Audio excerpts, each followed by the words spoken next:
Is there not shelter space for you in the city? Nothing. We call, they say every hour and a half. Like yesterday, some guys passed through the encampment that didn't like tents. Yeah. And they broke the poles that were on the tent. Being so only because I'm a MacGyver guy. It's very dangerous out here. Oh, this is a private camp. Oh, okay. You have a permit. You have a deed. You do. We are allowed to be here. Oh, on whose authority, ma'am? It is illegal for the City of Toronto to evict anyone in a camp in any public park in all of Toronto. There's currently a court case, and you are aware of that. So that's right. There's a constitutional challenge, but ostensibly there are several sections of the Trespass Act being broken here. Is there not? I've been on the housing list for 15 years and waiting for wheelchair accessible housing. Are you going to find it for me? David Menzies for Rebel News here in Toronto. And folks, before I get to my story, please, if you can, go to journalistdefensefund.com. If you're able to make a donation, it would be greatly appreciated. Sometimes we have to pay lawyers, sometimes it's bodyguards, but it's worth it when it comes to bringing you the other side of the story. Folks, you may recall our coverage going back to June, in which we were looking at the ongoing occupation of Toronto Parkland and even the city square, Nathan Phillips Square, by squatters. It began back in June, as I said, with a group called Afro-Indigenous Rising. That was some activist group that decided they were going to, break 11 sections of the Trespass Act and camp out at Nathan Phillips Square. And I can tell you, this was no peaceful camp out. Check it out. Folks, welcome to John Tory's Toronto. Hey, get off me. Don't slap my hand away. Hands off the camera. Don't slap my hand away again. I'll break it. What do you mean? Huh? Is that a threat? I will trespass you for non-compliance. I need you to stay back. Give me a hug. Give me a hug. I love you. I love you. Oh, I love you. Don't run away from love. Don't run away from love. Don't run away from love. Oh, don't run away from love.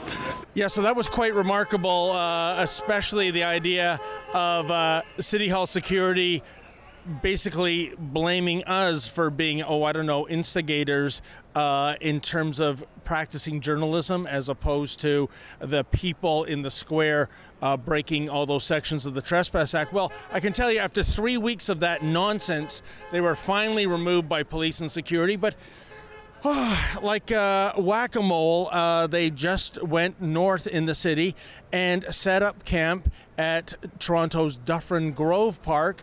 They commandeered the public washroom, used the electricity and the plumbing. They wouldn't let normal park goers use the loo.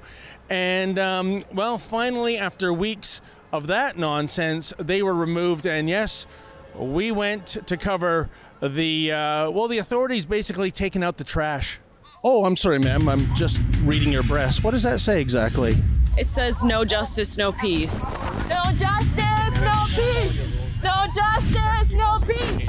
It's not on behalf of anybody else. It's not necessarily helping the situation because this is what they're here to do, is instigate. They can't use any of this footage anymore. Did I trigger you? Get out of here. Get out. Get out. Get out of my face. Get out of my face. Get the f*** out of my face. You have white skin. You're always occupying every f***ing space in this. So there's been peace at Dufferin Grove Park, but a few days ago we went there to check out the park grounds, and lo and behold, like mushrooms after a heavy rainfall, they're back. The squatters in those tents, and basically our agenda was, are these just de rigueur homeless people, or are they also the members of Afro-Indigenous Rising back for a third round? Here's how our visit went. Is there not shelter space for you in the city? Nothing. We call, they say every hour and a half. Like yesterday, some guys passed through the encampment that didn't like tents. Yeah. And they broke the poles that were on the tent. Being only because I'm a MacGyver guy. It's very dangerous out here. You want me to hold the mic? People are actually taking bits and pieces that, it's kind of, if you're poor and someone else is poor, you don't go and steal their stuff. You steal someone that might have something. We got no support whatsoever. Okay. Like my tent yesterday was laying on the ground. It was raining out. She's got asthma, and I couldn't get help from nobody. We have many. Nobody. And there's no space at shelters, is there? Because whatsoever. I'm just wondering, ma'am. My name's David Menzies. I'm with Rebel News. I'm just wondering what this encampment is about. It's do you mind if we have a conversation, or What do you want to talk about? Oh, okay. I'm wondering, are you people part of Afro-Indigenous Rising who were occupying the park earlier? No. I support them. No. Go you support them? your business. No, this is No. just three of us that are homeless. This is a private camp. This was a private camp. Oh, this is a private camp. Oh, okay. You have a permit. You have a deed. You do. We are allowed to be here. On whose authority, ma'am? It is illegal for the City of Toronto to evict anyone in a camp in any public park in all of Toronto. There's currently a park case, and you are aware of that. So That's right. There's a constitutional challenge, but ostensibly there are several sections of the Trespass Act being broken here. Is there not? I've been on the housing list for 15 years and waiting for wheelchair accessible housing. Are you going to find it for me?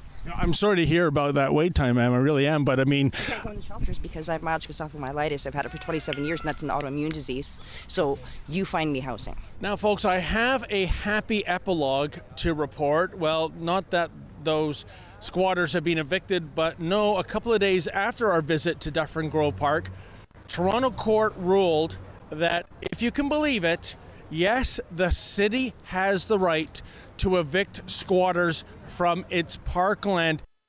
Amazingly, a few weeks ago, some activist groups and 14 homeless actually made a constitutional challenge saying that the city had absolutely no mandate to evict homeless people. Now, had the city lost this case, well, the Trespass Act wouldn't be valid anymore, and what you see in the parks today would be a mere prelude to what would be, I don't know, the kind of situation you have with tent cities in such sanctuary cities as Los Angeles, Portland, and Seattle. So thankfully, some sanity from a court that, yes, the city can indeed evict those who are camping out overnight in our parks.